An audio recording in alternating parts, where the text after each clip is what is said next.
How to install WordPress. Log into the hosting account.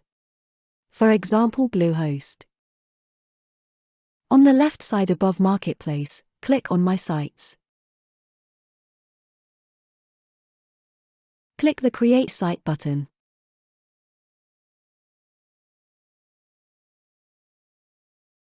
In the site title, give a name for the website.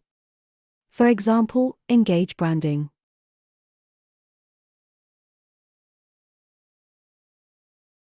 In the site tagline, enter your name.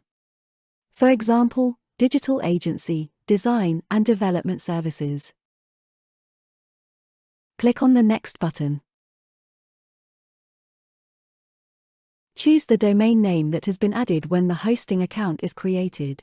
Here we choose WP Engage or install Bluehost recommended plugins. Click the Next button to install WordPress on Bluehost.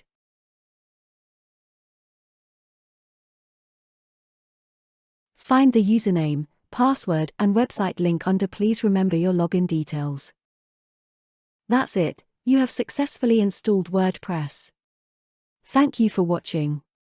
Please contact us if you need any further support.